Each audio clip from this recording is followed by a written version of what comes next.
नमस्कार, प्रतिदिन अखबार संपादकीय ऑडियो में आपका स्वागत है। केंद्रीय एजेंसियों पर उठते सवालों का कोई अंत है। दैनिक भास्कर। केंद्र सरकार के दूसरे सबसे बड़े वकील सॉलिसिटर जनरल एसजी ने सुप्रीम कोर्ट की बेंच के सामने अंततः माना कि केंद्र सरकार के आदेश पर सीबीआई राज्यों में जाती है। एक हफ्ते पहले इसी बेंच से उन्होंने कहा था कि इस संस्था पर सरकार का कोई नियंत्रण नहीं होता है। बेंच पश्चिम बंगाल सरकार की याचिका सुन रही थी, जिसमें केंद्र को पार्टी बनाते हुए आरोप लगाया गया था कि 2018 में डीएसपीई एक्ट के सेक्शन 5(1) के तहत राज्य की अनुमति वापस लेने के बावजूद सीबीआई को राज्य में जांच के लिए भेजा जा रहा है, जो संघीय प्रावधान की भावना के विपरीत है। दरअसल उक्त प्रावधान में केंद्र को कुछ अपराधों धारा 3 में वर्णित में एजेंसी के कार्यक्षेत्र में विस्तार करने की शक्ति है, लेकिन इसी एक्ट का सेक्शन 6 कहता है कि बगैर राज्य की पूर्व अनुमति एजेंसी जांच नहीं कर सकती। राज्य का आरोप है कि पहले सीबीआई आती है, फिर उससे पीछे ईडी पहुंच जाती है। याद करें कि यूपीआई 2 काल में वर्ष 2013 में सुप्रीम कोर्ट की बेंच के एक जज ने कोयला घोटाले पर सुनवाई के दौरान गुस्से में कहा था कि सीबीआई पिंजरे में बंद तोता है। इस कथन को तब विपक्ष की भूमिका में भाजपा ने खूब बनाया था। इस समय पश्चिम बंगाल में सीबीआई की जांच के लिए करीब 15 मामले दर्ज कर रखे हैं। सरकारें अपनी एजेंसियों का दुरुपयोग हमेशा से करती रही हैं, लेकिन इससे लोकतंत्र कमजोर होता है। प्रबुद्ध समाज को एआई से ज्यादा ईआई की जरूरत। नंदितेश निलय, वक्ता, एथिक्स प्रशिक्षक एवं लेखक। एक फिल्म के गाने के बोल थे, मैं चाहे ये करूं चाहे वो करूं मेरी मर्जी। मुझे ये गाना उस दिन याद आ गया जब मैं एक बहुत ही बड़े शिक्षण संस्थान में प्रवेश कर रहा था। मेरे ठीक आगे एक छात्र और छात्रा चल रहे थे और दुनिया से बेखबर अपने ब्लूटूथ के साथ। उन्हें बिल्कुल भी यह इल्म नहीं था कि उनके आसपास कोई और भी चल रहा है। एक्सक्यूज मी कहता हुआ मैं निकल पड़ा और तभी मेरी नजर उस खेल के मैदान पर पड़ी जहां इक्का दुक्का ही कोई खेल रहा था और अधिकांश छात्र अकेले अपने फोन के साथ चिपके नजर आ रहे थे। यूनिवर्सिटी में हरियाली तो बहुत थी, लेकिन मुझे पता नहीं क्यों पत्तों का रंग पीला पड़ता नजर आ रहा था। हम उस युग में प्रवेश कर चुके हैं जहां आजकल के छात्रों ने एक ऐसी दुनिया बना ली है जिसमें वो अकेले और बेसुध अपने में खोए हुए से हैं, जहां एक कभी ना खत्म होने वाला आलस्यपन है और जहां उनकी वर्चुअल दुनिया तो दौड़ रही है, लेकिन वास्तविक जीवन में ठहरे हुए हैं। मैं थोड़ी देर रुककर उनकी ओर देखने लगा, पर मानो उनको किसी से मतलब नहीं था। जब मैं उनकी क्लास में पहुंचा तो करीब 50 के आसपास उनकी उपस्थिति थे। मुझे ऐसा लगा कि इनमें से अधिकांश मानो बिस्तर से सीधे उठकर क्लास में आ गए थे। उनके चेहरे पर कोई भाव नहीं था, न वो हंस रहे थे और ना उदास ही थे। बस मेरी हर बात हाँ में हाँ मिलाते जा रहे थे। मैंने सोचा कि क्यों नहीं उनको कोई प्रश्न पूछने के लिए प्रोत्साहित किया जाए, पर वो तो मानो सुकरात को ही पराजित कर रहे थे। न कोई प्रश्न और न ही कोई उत्तर की इच्छा। सबसे ज्यादा आश्चर्य तो मुझे तब हुआ जब उनमें से बहुत से छात्रों के पास कॉपी और पेन भी नहीं था। बस सॉरी कहते गए और बगले झांकते रहे। शायद वो मुझसे यह कहना चाह रहे थे कि फर्क पैदा, यानी क्या फर्क पड़ता है। कुछ ऐसा ही उनके प्रोफेसर्स ने क्लास में कहा, क्योंकि मेरी पिछली क्लास उनके प्रोफेसर्स की थी। अधिकांश प्रोफेसर्स के एक ही प्रश्न थे कि छात्रों को एथिकल कैसे बनाया जाए, उन्हें पढ़ने के प्रति सीरियस कैसे किया जाए, उन्हें क्लास में कैसे बुलाया जाए, उनसे होमवर्क कैसे करवाया जाए, क्योंकि 50 की क्लास में 5 से ज्यादा छात्र पढ़ाई या किसी प्रोजेक्ट को करने में कोई दिलचस्पी नहीं दिखाते हैं। मुझे अधिकांश प्रोफेसर छात्रों के इस तरह के एटीट्यूड से परेशान दिखे। ऐसे में सवाल यह है कि एआई और तमाम तरह के बदलाव के बीच कॉलेजों में छात्रों का इस प्रकार का एटीट्यूड क्यों रहा है? पढ़ाई के प्रति बढ़ती है अरुचि क्यों है? वे कॉलेज तो आते हैं, पर क्लास में क्यों नहीं जाना चाहते? और वे इतना बेफिक्र क्यों रहते हैं? यह किस तरह की भाव शून्यता है? क्या वे उस नौकरी के लिए खुद को तैयार कर रहे हैं जो उनसे उस इमोशनल इंटेलिजेंस की आशा करेगी जो उनके टीम एवं स्वयं के प्रबंधन में मददगार बन सके?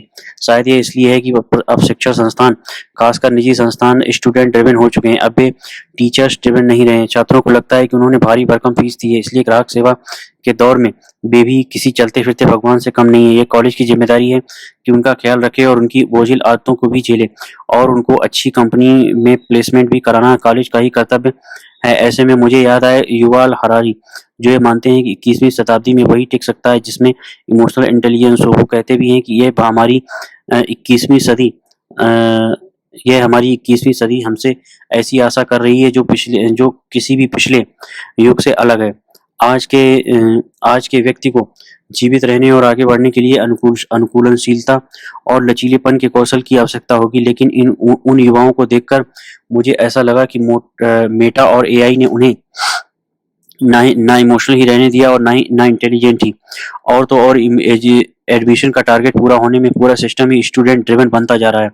घर से कॉलेज निकले युवा को माता पिता कुछ बनाने की कोशिश में हैं और उधर कॉलेज का शिक्षक इस बात से परेशान है कैसे 100% कस्टमर सेटिस्फेक्शन प्राप्त करें। तो क्या छात्र भी अब किसी शिक्षा संस्था के लिए ग्राहक सदस्य हो गए हैं। ऐसे में पढ़ाई की संस्कृति या शिक्षा संस्थाओं की भूमिका तो फिर बाजार के नियम ही तय करेंगे और बाजार में तो बस दो ही तीन तरह के लोग होते हैं, क्रेता विक्रेता और ग्राहक। संसदीय प्रणाली की समस्याएं, Dainik Jagran. R R R Vikram Singh, लेखक, पूर्व सैन्य अधिकारी एवं पूर्व प्रशासक हैं। देश में निर्वाचन पर्व चल रहा है पर संभावना है कि एक दल की सरकार पूर्ण बहुमत के साथ सत्ता में आएगी। पूर्ण बहुमत की सरकारें वास्तव में हमारी संसदीय प्रणाली का ऐसा उच्चतम शिखर है जो अपने स्वरूप में राष्ट्रपति प्रणाली वाली शासन पद्धति की अनुभूत कराती है। राष्ट्रपति व्यवस्था में आम जनता सीधे राष्ट्रपति के लिए वोट डालती है। हमारी व्यवस्था संसदीय है किंतु व्यवहार में वह राष्ट्रपति वाली है। हम नरेंद्र मोदी को ही प्रत्येक चुनाव क्षेत्र में लड़ते हुए देख रहे हैं। भाजपा नेता उन्हीं के नाम पर वोट मांग रहे हैं। एक समय नेहरू जी और इंदिरा जी के नाम पर वोट मांगे जाते थे। यह व्यवस्था अमेरिकी राष्ट्रपति के चुनाव जैसी ही है। जैसे नेहरू जी देश में कहीं से भी लड़कर चुनाव जीत सकते थे वैसे ही आज मोदी जी भी कहीं से भी लड़कर जीत सकते हैं। बीते 7 दशकों में देश ने संसदीय प्रणाली अनुभव लिया है। इसकी सीमाएं स्पष्ट हो रही हैं और इसमें कुछ अस्थिरता के लक्षण होते हैं जबकि विकास के लिए स्थिरता आवश्यक है। सीमित आबादी एवं सीमित क्षेत्रफल के एक भाषाभाषी, एक सांस्कृतिक, धार्मिक, क्षेत्रीय स्वरूप के यूरोपीय देशों में संसदीय या वेस्टमिंस्टर प्रणाली सुविधाजनक व्यवस्था हो सकती है किंतु भारत जैसे देश में जहां बहुलताएं हैं और इन बहुलताओं को राष्ट्रीयता के एक धागे में पिरोए रखना एक मूलभूत राष्ट्रीय आवश्यकता है, वहां देश में अमेरिकी प्रणाली पर भी एक बहस की जरूरत लग रही है। संसदीय प्रणाली के प्रारंभ में हमने नेहरू और इंदिरा जैसे सशक्त प्रधानमंत्री देखे हैं तो कालांतर में बीपी सिंह, चंद्रशेखर, देवगौड़ा, चरण सिंह, इंद्र कुमार गुजराल जैसे कमजोर एवं मजबूर प्रधानमंत्री भी देखे। इन गठबंधनों के माध्यम से किसी प्रकार की अपनी सरकार को बचाए रखना ही उनकी सबसे बड़ी उपलब्धि। कश्मीरी हिंदियों के पलायन को रोकने में असहाय बीपी सिंह की प्राथमिकता अल्पसंख्यक राजनीति थी।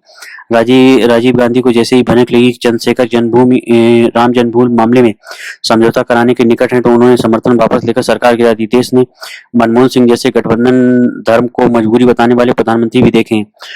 राष्ट्रपति प्रणाली में बंधुआ राष्ट्रपति नहीं हो सकते हैं। इसमें वैकल्पिक या गैर जिम्मेदार सत्ता केंद्र का विकास असंभव है। संसदीय प्रणाली के साथ समस्या है कि उसे राष्ट्रीय नेताओं की आवश्यकता नहीं है। देश का प्रधानमंत्री वही होगा जिसके पक्ष में अधिकतम सांसद लामबद्ध हो। इसके लिए बहुत से दलीय हितों के घात प्रतिघात, क्षेत्रीय एवं व्यक्तिगत स्वार्थों के समायोजन की योग्यता अपेक्षित है। राजीव गांधी, देवगौड़ा, गुजराल और मनमोहन सिंह आदि का संघर्ष से उपजा राष्ट्रीय व्यक्तित्व नहीं था। गठबंधन सरकारों ने देश को अपने कद एवं क्षमता के अनुरूप खड़ा ही नहीं होने दिया। नेहरू गठबंधन राजनीति के दबाव से मुक्त थे। इसका उपयोग उन्होंने समाजवादी विकास मॉडल को ढालने में और पंचवर्षीय योजनाओं में लगाया। इस प्रकार देश को एक सशक्त औद्योगिक आधार देने का काम किया। वर्तमान में नरेंद्र मोदी भी गठबंधन के दबाव की मजबूरियों से मुक्त हैं। इसका परिणाम हम पिछले 10 वर्षों में प्रभावशाली हो रहे भारत के रूप में देख रहे हैं। इन दोनों नेताओं का राष्ट्रीय एवं अंतर्राष्ट्रीय व्यक्तित्व ऐसा रहा है कि उन्होंने प्रधानमंत्री पद की सीमाओं से आगे जाकर उसे गरिमा प्रदान की है।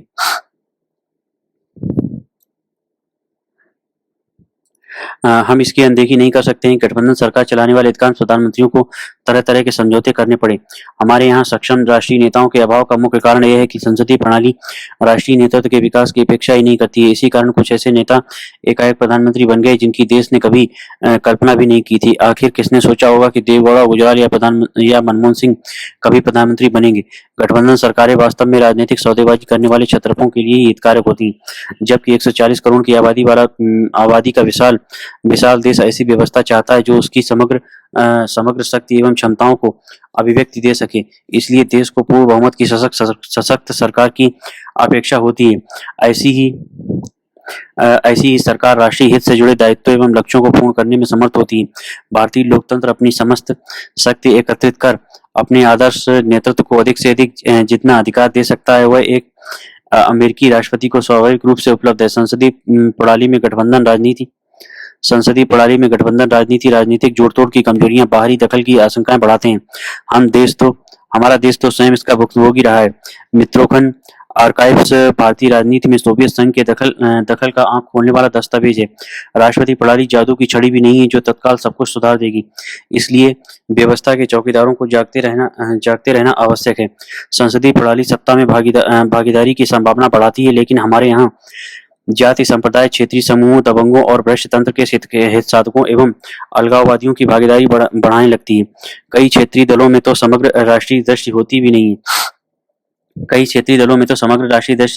है। भारत की अखंडता उसके लिए महत्व का मुद्दा नहीं बनती है। वे कई बार तो विदेश नीति को भी अपने हिसाब से चलाने की कोशिश करते हैं। चूंकि राष्ट्रपति प्रणाली देश के नागरिकों को सक्षम राष्ट्रीय नेतृत्व विकसित करने की अपेक्षा करती है, इसलिए देश को उत्तर से दक्षिण, पूर्व से पश्चिम तक जोड़ने वाले नेतृत्व के सक्षम चरित्र राष्ट्रीय फलक पर दिखने लगेंगे। उनकी संस्कृति की, भाषा की समझ बेहतर होगी। वे कभी बंगाल में, कभी तमिलनाडु में, कभी वनवासियों तो कभी तमिल मछुआरों के बीच रहने वाले होंगे।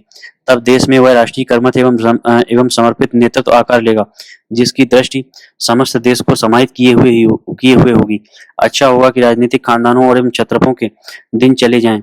देश का ध्यान अपनी ओर खींचने वाला कोई नेता जब राष्ट्रपति शैली में चुनाव लड़ेगा तो देश के गांव-गांव में उन्हें वोट देने वाले मिलेंगे और फिर राष्ट्रीय नेतृत्व के विकास की राह स्वाभाविक रूप से प्रशस्त होगी।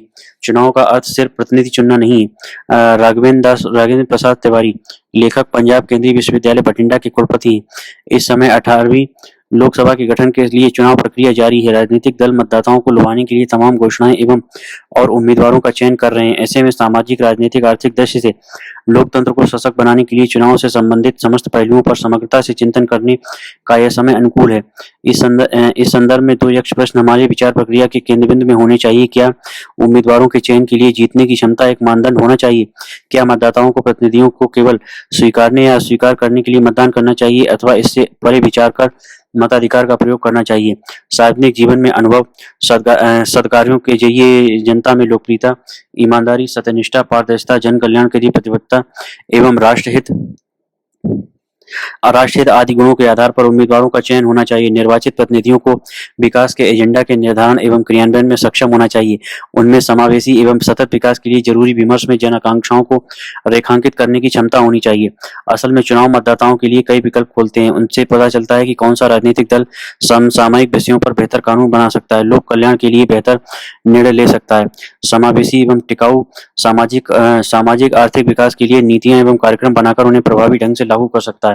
किस राजनीतिक दल में संसद एवं संसद के बाहर जन आकांक्षाओं को सर्वोत्तम तरीके से अभिव्यक्त करने का कौशल है? कौन दल वैश्विक शांति के लिए अंतर्राष्ट्रीय दृष्टिकोण को प्रभावित कर सकता है? यह भी देखना चाहिए कि कौन से राजनीतिक दल राष्ट्रहित के मुद्दों को ताक पर रखकर मुफ्तखोरी की संस्कृति, जाति, संप्रदाय, धनबल, बाहुबल एवं अन्य प्रभावों के माध्यम से मतदाताओं को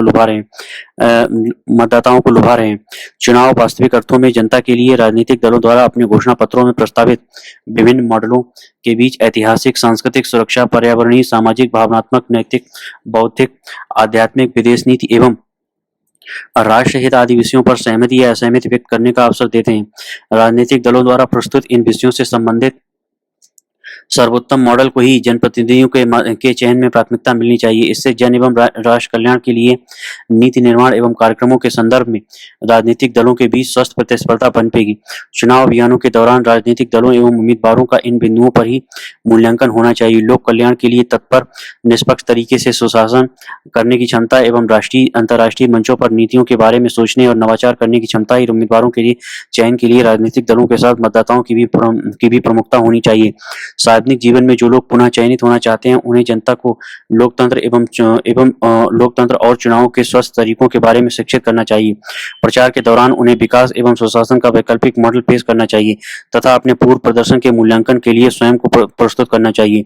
और प्रबुद्ध समाज को भी सभी दलों के उम्मीदवारों के लिए साझा मंच उपलब्ध कराने चाहिए, जहां सघन विमर्श के द्वारा जनमानस राष्ट्रीय महत्व के बिंदुओं पर उनके सोच समझ के आधार पर समुचित निर्णय ले सकें। राजनीतिक दलों को सही उम्मीदवारों के चयन के लिए बेहतर मानदंड चुनने के लिए बाध्य करने में नोटा सहायक नहीं है। राजनीतिक दलों ने इस प्रावधान से कतई सीख नहीं ली है।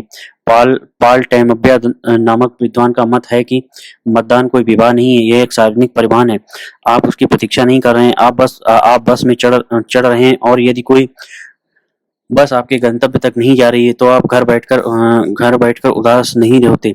आप वह बस चुनते हैं जो आपको आपके गंतव्य के सबसे नजदीक ले जाए। इसका तात्पर्य है कि सर्वोत्तम विकल्प चुनाव से दूर रहना नहीं है, अपितु ऐसे उम्मीदवारों का चयन है जिसकी रीति नीति आपके जीवन मूल्यों के सन्निकट हो। इस संदर्भ में मतदाताओं को जागरूक करने के लिए मीडिया सार्थक भूमिका अदा कर सकता है। वह इन मुद्दों को रेखांकित करे जिनसे जनमानस प्रभावित होते हैं और जिनसे उपलब्ध विकल्पों में से सर्वश्रेष्ठ विकल्प का चयन करने में जनता को मदद मिले। अक्सर कुछ लोग यह सोचकर मतदान करने से बचते हैं कि मेरा वोट कोई महत्व नहीं रखता। यह रवैया सही नहीं है। मतदान के अधिकार का प्रयोग न रखने से अयोग्य उम्मीदवार एवं अक्षम सरकार बनने की आशंका बढ़ जाती है और लोकतांत्रिक प्रणाली अव्यवस्था की शिकार होती है, जिसकी कीमत सभी को चुकानी पड़ती है। तथ्य यह है कि मतदान अधिकार के साथ ही राष्ट्र धर्म भी है। अनेक राष्ट्र नायकों ने भारत को लोकतंत्र की जननी बनाने के लिए बल दिया है। मतदान कर हम उसके जीवन मूल्यों को जीवंत करते हैं। ऐसी सद्भावनाएं ही हमें मतदान के लिए प्रेरित कर सुयोग्य सरकार के गठन में अधिकतम जन भागीदारी सुनिश्चित करेंगी। वास्तव में यह संसदीय चुनाव भारत के लिए दुनिया के समक्ष अनुकरणीय लोकतांत्रिक प्रक्रिया एवं राष्ट्र धर्म के उच्चतम आदर्श स्थापित करने का अवसर है, जिससे यह भावना दृढ़ हो पाए कि यह निसंदेह भारत ही लोकतंत्र की जननी है। चिप से बढ़ेगी डिजिटल ढांचे की ताकत, बिजनेस स्टैंडर्ड।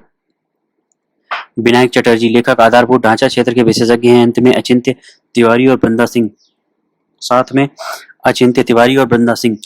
नई दिल्ली के भारत मंडपम में आयोजित बिजनेस स्टैंडर्ड मंथन कार्यक्रम में 27 मार्च 2024 को सूचना प्रौद्योगिकी, संचार एवं रेल मंत्री अश्विनी वैष्णव ने कुछ महत्वपूर्ण बिंदुओं पर चर्चा की। वैष्णव ने कहा है कि दुनिया में सेमीकंडक्टर का बाजार इस समय 75 अरब डॉलर का है, जो अगले 6-7 वर्षों में दोगुना हो सकता है। उन्होंने कहा कि भारत खास मकसद से अपनी क्षमताएं विकसित करने पर ध्यान केंद्रित कर रहा है। उन्होंने दूसरी महत्वपूर्ण बात यह कही कि तकनीक में रुचि रखने वाले लोग आसानी से मिलने हरित ऊर्जा की उपलब्धता और विशेष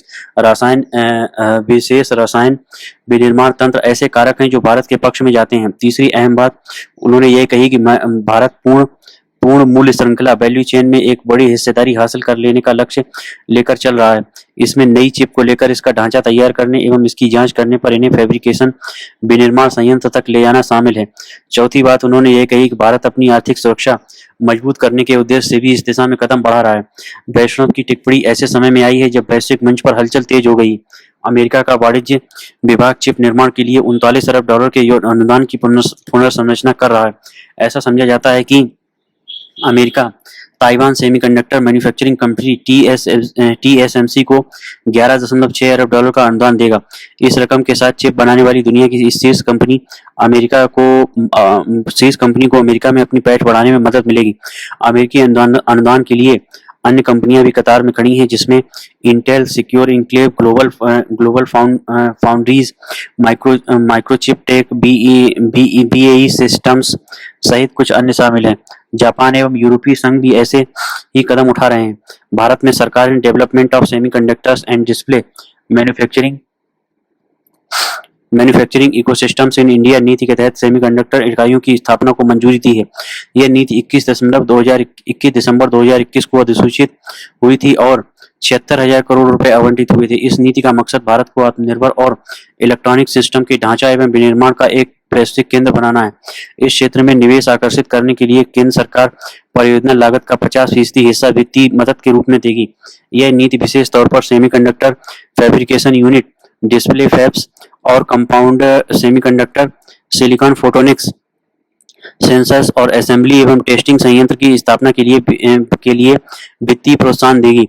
राज्य सरकारें भी इस दिशा में आगे कदम बढ़ा रही हैं। उदाहरण के लिए केंद्र सरकार से 50% समर्थन के अलावा गुजरात सरकार ने टाटा की परियोजना के लिए 20% पूंजी समर्थन देने का वादा किया है।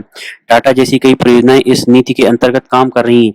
गुजरात के साणंद में माइक्रॉन की असेंबली एवं टेस्टिंग संयंत्र ने सितंबर 2023 में निर्माण शुरू किया था।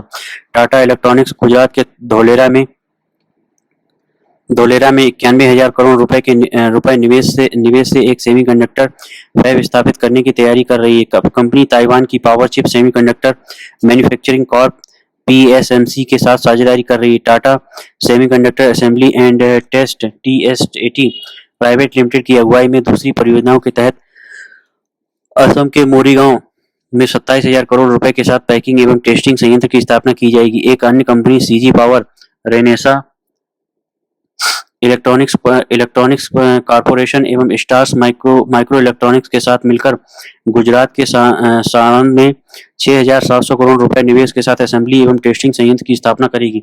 टाटा पीएसएमसी प्रस्ताव एकमात्र ऐसा फैब्रिकेशन संयंत्र है जो अब तक सरकार की मंजूरी मिली है।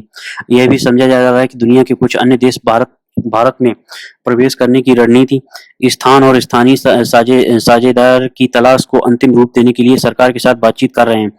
तकनीक एवं इलेक्ट्रॉनिक्स के लिहाज से बात करें तो चिप एवं सेमीकंडक्टर का एक दूसरे से गहरा रिश्ता है, मगर ये एक जैसे नहीं है। सेमीकंडक्टर एक प्रकार की ऐसी सामग्री होती है जो बिजली के चालक और कुचालक की बीच की श्रेणी है। दूसरी तरफ इंटीग्रेटेड सर्किट आईसी या माइक्रोचिप को चिप कहते हैं। यह एक छोटा सेमीकंडक्टर होता है जिस पर हजारों या लाखों छोटे इलेक्ट्रॉनिक कलपुर्जे जैसे ट्रांजिस्टर, कैपेसिटर और रेसिस्टर तैयार किए जाते हैं। ये कलपुर्जे एक विशेष कार्य जैसे कंप्यूटर में डेटा प्रोसेसिंग या इलेक्ट्रॉनिक्स उपकरणों को नियंत्रित करना पूरे करने के लिए एक दूसरे से जुड़े हुए हैं। चिप काफी पेचीदा उत्पाद होते हैं जिन्हें बनाना आसान नहीं होता है। फैब्रिकेशन विशेष संयंत्रों में होता है जिन्हें सेमीकंडक्टर फैब्रिकेशन संयंत्र या फैब के नाम से जाना जाता है। इन संयंत्रों में फोटोलिथोग्राफी, एचिंग, निशान, डोपिंग और मेटलाइजेशन की मदद से सिलिकॉन वेफर पर चिप का भौतिक ढांचा तैयार किया जाता है। इस कार्य में तकनीक की गहरी समझ की जरूरत होती है।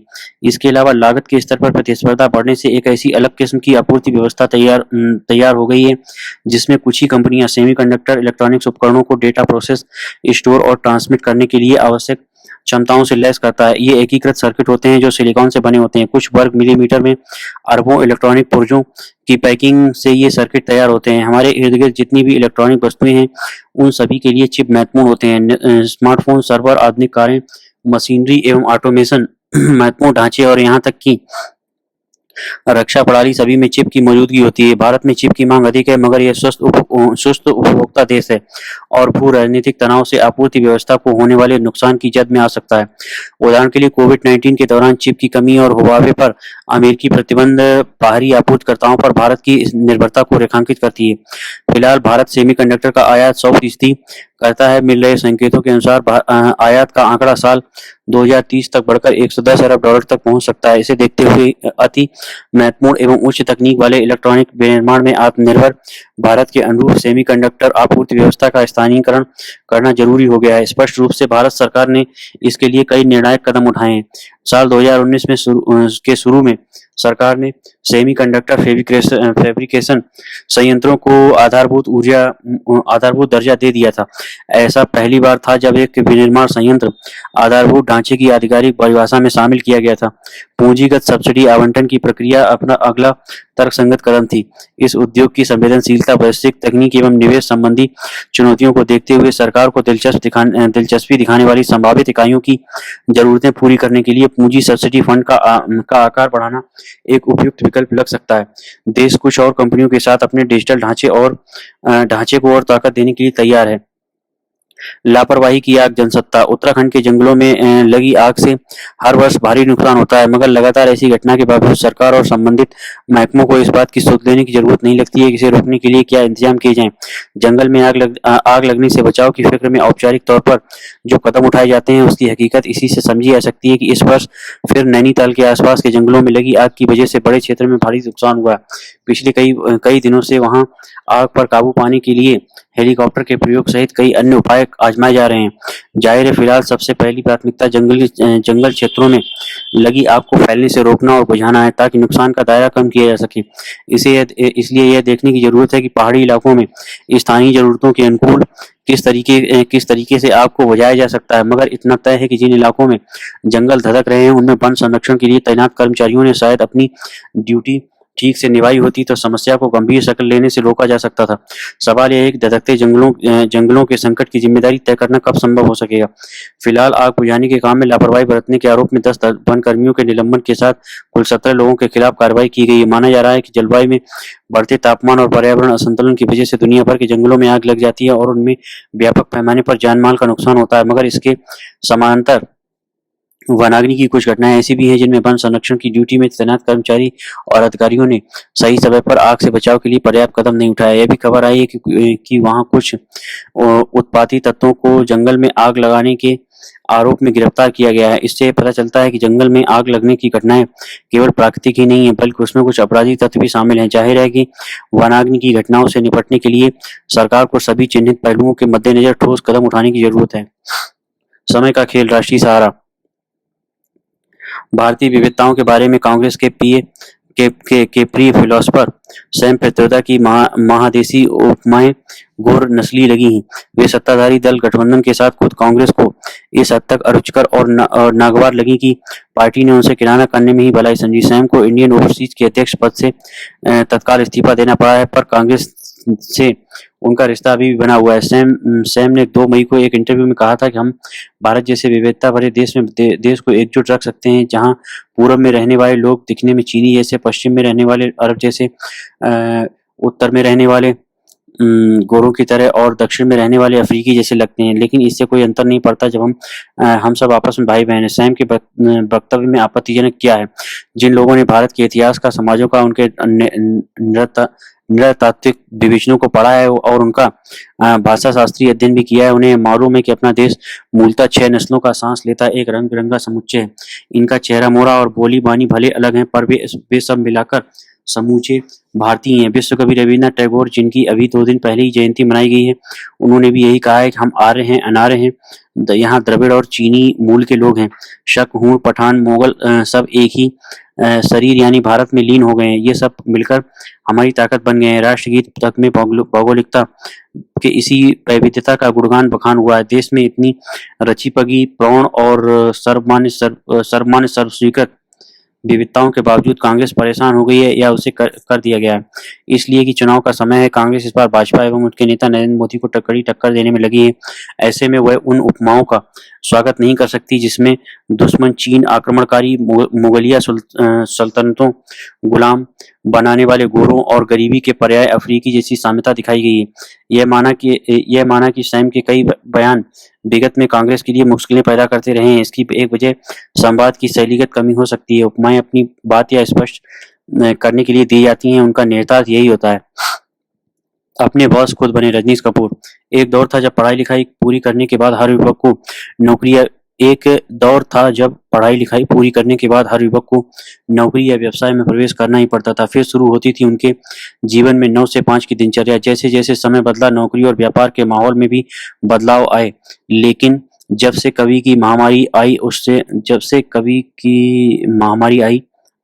की महामारी आई उसने दुनिया भर में वर्क फ्रॉम होम का चलन शुरू कर दिया। दुनिया भर में सूचना प्रौद्योगिकी की क्रांति के बाद आज हर किसी के हाथ में एक स्मार्टफोन देखा जा सकता है और मेज पर कंप्यूटर। इस क्रांति ने दुनिया भर के हर कोने में व्यक्तियों को एक दूसरे से जोड़ दिया है। आज अधिकतर युवा और प्रोफेशनल किसी की नौकरी करना पसंद नहीं करते। वे खुद के ही बॉस बनने में विश्वास रखते हैं। ऐसे काम करने वालों को गिग वर्कर कहा जाता है। आमतौर पर उबर, ओला जैसी टैक्सी चलाने वाले या खाना एवं अन्य वस्तुएं डिलीवर करने वालों को गिग वर्कर माना जाता है, परंतु ऐसा सोचना सही नहीं है। आज के दौर में हर वो व्यक्ति या प्रोफेशनल जो किसी भी कंपनी में मासिक वेतन की सूची में नहीं है, परंतु वो किसी न किसी कंपनी के लिए कुछ न कुछ कार्य कर रहा है, वो गिग वर्कर की श्रेणी में आता है। फिर वो चाहे पत्रकार हो, वकील हो, आर्किटेक्ट हो, लेखक हो, फोटोग्राफर हो, वेब डिजाइनर हो या अन्य कोई भी हो, जो भी किसी छोटी या बड़ी संस्था या कंपनी या संस्था के लिए विशेष प्रोजेक्ट पर कार्य कर रहा है, वो गिग वर्कर, फ्रीलांसर या सलाहकार की श्रेणी में ही आता है। ऐसा करने से उस कंपनी को भी अपने वैतनिक कर्मचारी की संख्या बढ़ानी नहीं पड़ती। ऐसे में गिग वर्कर उस कंपनी के न सिर्फ ऊपरी खर्च भी घटाते हैं, बल्कि कार्यकुशलता के साथ उस प्रोजेक्ट या असाइनमेंट को पूरा भी करते हैं। गिग वर्कर होने के कई फायदे भी हैं। ऐसा कार्य करने वाला हर व्यक्ति अपनी मर्जी का मालिक होता है। जब भी मन करे वो काम पर हो सकता है और जब भी मन करे वो छुट्टी पर हो सकता है। उसे किसी से अनुमति लेने की आवश्यकता नहीं होती। यदि आप इस श्रेणी में आने वाली महिला हैं और आपके घर में एक छोटा बच्चा जिसकी आपके देखभाल की जरूरत है, तो आप अपने बच्चे की दिनचर्या पूरी कर उसे सुलाने के बाद अपने कंप्यूटर की मदद से ऑनलाइन आ सकती हैं। ऐसे में आपकी सेवा केवल वही कंपनी लेगी जिनका उस समय काम का समय होगा। ऐसे में एक मन दो काज बड़े आराम से हो सकती है और आप घर बैठे दुनिया के किसी भी कोने में अपनी क्षमता अनुसार किसी भी कंपनी को अपनी सेवा दे सकते हैं। मुझे याद है जब 2013 में मैं दुबई गया था, वहाँ टैक्सी चलाने वाले एक दक्षिण भारतीय से पूछा कि दुबई में काम करने के लिए अधिकतर लोग भारत या अन्य देशों से ही आते हैं। उन्हें दुबई में काम करने पर कैसा माहौल मिलता है? वो काफ़ी संतुष्ट थे, बोला कि हम बहुत सुखी हैं, यहाँ की सरकार हमारा बहुत ध्यान रखती है, हम अच्छा पैसा कमाते हैं। जब मैंने उससे उसकी औसत कमाई पूछी तो उसने बताया कि करीब 1 लाख रुपए मैं कमाता हूँ। जैसे ही मैंने उसकी तनख्वाह पूछी तो वह बोला कि हमें प्रति किलोमीटर कमीशन मिलती है। हम अधिक से अधिक समय गाड़ी चलाना पसंद करते हैं। जब मन करता है ड्यूटी ऑफ कर लेते हैं। कुछ ही वर्षों बाद जब से भारत में उबर, ओला की टैक्सियों का चलन बढ़ने लगा तो उनके ड्राइवरों से भी कुछ ऐसी प्रतिक्रिया मिली। आज भारत में ऐप से चलने वाली कई टैक्सी सेवाएं हैं जो आपको कभी भी और कहीं भी ले जा सकती हैं। जिस तरह आज आपको घर बैठे ही कुछ भी सामान कभी भी कभी भी और कहीं भी मंगाना हो तो आप झट से अपने स्मार्टफ़ोन की मदद से उसे उपलब्ध करा लेते हैं। ऐसा तभी संभव होता है क्योंकि उसे कामयाब रखने के लिए ऐसे लाखों गिग वर्कर, एक फ़ौज दुनिया भर में तैनात है और हर दिन इसमें बढ़ोतरी हो रही है। ज़्यादातर लोग गिग वर्कर को टैक्सी चलाने वाले और सामान डिलीवर करने वाले ही समझते हैं, परंतु ऐसा नहीं है। आंकड़ों के अनुसार अमेरिका जैसे देश में 5.73 करोड़ गिग वर्कर हैं।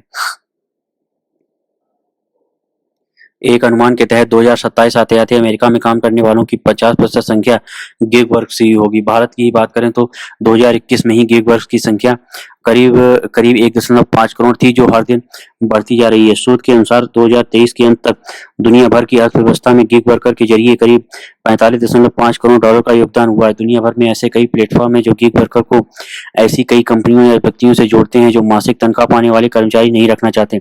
इसलिए यदि आप अपने लिए घर बैठे ही कोई रोजगार देख रहे हैं तो आप इसी विषय में भी सोचें कि गिग वर्कर बनकर आप न सिर्फ स्वयं के बॉस बन सकते हैं बल्कि अपनी मर्जी के अनुसार काम पर आ जा सकते हैं। यदि आपको अपने लिए और अपनों के लिए समय निकालना है तो गिग वर्कर एक अच्छा विकल्प साबित हो सकता है। युवाओं की ज्यादा परवाह का समय। हिंदुस्तान। राजकुमार सिंह बृहस्पतिवार। इसी साल फरवरी के अंतिम रविवार को अपने मन की बात कार्यक्रम के 110वें संस्करण में प्रधानमंत्री नरेंद्र मोदी ने 18 साल की उम्र पूरी होने पर नए बने मतदाताओं से आह्वान किया कि वे 18वीं लोकसभा चुनने के लिए बड़ी संख्या में मतदान करें। प्रधानमंत्री ने चुनाव आयोग के अभियान मेरा मेरा पहला वोट देश के लिए की भी प्रशंसा की थी, पर हाल ही में 18 वर्ष के होने वाले युवाओं पर इस सब का ज्यादा असर नहीं आता इस सब का ज्यादा असर नजर नहीं आता। 18वीं लोकसभा के लिए 7 चरणों में मतदान हो रहा है। 19 अप्रैल को मतदान के पहले चरण से कुछ ही दिन पहले यह आंकड़ा आया कि देश भर में 18 से 19 आयु वर्ग के युवाओं के मतदाता बनने का प्रतिशत 40 से भी कम है। देश में इस आयु वर्ग के मतदाताओं की अनुमानित आबादी 4.9 करोड़ है, पर 1.8 करोड़ यानी 38% ने ही खुद को मतदाता के रूप में पंजीकृत कराया है। यह आंकड़ा वर्ष 2014 में खुद को मतदाता के रूप में पंजीकृत कराने वाले इसी आयु वर्ग के नौजवानों से 1.9% कम है। राजनीतिक दल भी इससे इनकार तो नहीं करते कि युवा ही वास्तव में किसी देश का भविष्य होते हैं। तब क्या भारत के युवाओं में मतदाता बनने के प्रति ही ऐसी उदासीनता को गंभीर संकेत नहीं माना जाना चाहिए? मतदान तो अगला कदम है। मतदाता बनने के प्रति उदासीनता के राज्यवार आंकड़े भी सवाल खड़े करते हैं। मसलन देश का दिल कही जाने वाली दिल्ली में 18 से 19 आयु वर्ग के युवाओं के मतदाता बनने का प्रतिशत मात्र 21 है। राजनीतिक रूप से सजग और सक्रिय माने जाने वाले बिहार में तो यह 17% तक ही अटक गया। देश के सबसे बड़े राज्य उत्तर प्रदेश में भी इस आयु वर्ग के 23% युवाओं ने ही मतदाता बनने में दिलचस्पी दिखाई। अपेक्षाकृत नए राज्य तेलंगाना के आंकड़े अवश्य उत्साहवर्धक हैं, जहां इसी आयु के वर्ग के 66.7% युवाओं ने मतदाता के रूप में खुद को पंजीकृत कराया है। अरसे से आतंकवाद और अलगाववाद झेल रहा जम्मू कश्मीर भी इस मामले में प्रशंसा का पात्र है, जहां 62% नौजवानों ने मतदाता बनने में दिलचस्पी दिखाई है। हिमाचल प्रदेश, ओडिशा, पश्चिम बंगाल और केरल में यह प्रतिशत क्रमशः 60, 49, 48 और 38 रहा। जाहिर है, कम मतदाता बनने का सीधा असर चुनाव प्रक्रिया के जरिए युवाओं की भागीदारी पर भी पड़ेगा।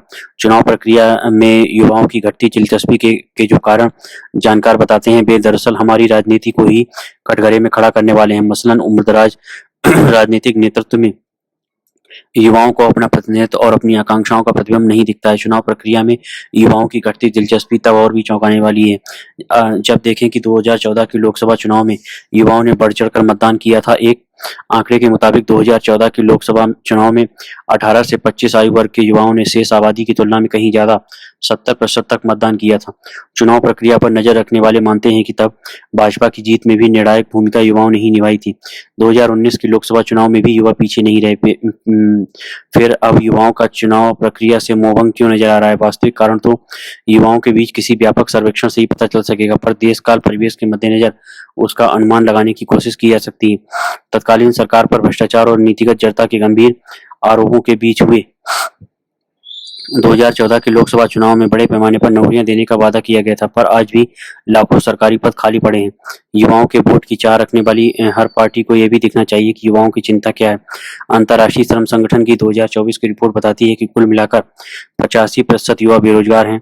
आयु वर्ग की बात करें तो राष्ट्रीय नमूना सर्वेक्षण कार्यालय एनएसएसओ के आवधिक श्रम बल सर्वे पीएलएफएस के आंकड़े बताते हैं कि जुलाई 2022 से जून 2023 के बीच नौकरी तलाश रहे 17 साल के युवाओं का प्रतिशत 16.8, 18 साल के युवाओं का प्रतिशत 28.5 और 19 साल के युवाओं का प्रतिशत 31.3 था। इसी सर्वेक्षण के मुताबिक पहली बार मतदान करने वालों की श्रम बल भागीदारी 29.7% थी, यानी उनमें से 70% के पास कोई रोजगार नहीं था। ऐसे में युवाओं की चुनाव प्रक्रिया से कुछ दूरी बहुत चौंकाती तो नहीं, पर सवाल गलत से खड़े करती है। पिछले कई सालों से भारत को युवाओं का देश कहा जा रहा है। भारत की जनसंख्या 144 करोड़ हो जाने पर आई संयुक्त राष्ट्र जनसंख्या कोष यूएनएफपीए की रिपोर्ट बताती है कि रोजगार की दृष्टि से युवा यानी 18 से 35 वर्ष के बीच की आबादी की बात करें तो उसका आंकड़ा 60 करोड़ के आसपास बैठता है। दिल्ली में तो 45% मतदाता 40 साल से कम उम्र के हैं।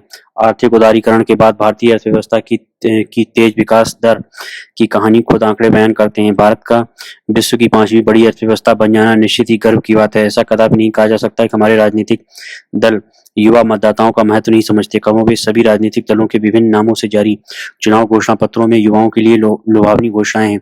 फिर भी युवाओं में मतदान के प्रति दिलचस्पी घटी है, तो सभी दलों को सोचना होगा कि बेशक यह स्थिति राजनीतिक नेतृत्व से ही आत्मविश्लेषण की मांग करती है, लेकिन देश सिर्फ राजनीतिक दलों नेताओं का नहीं है। देश की सही दिशा के लिए जरूरी है कि दलों नेताओं की दिशा भी सही रखी जाए।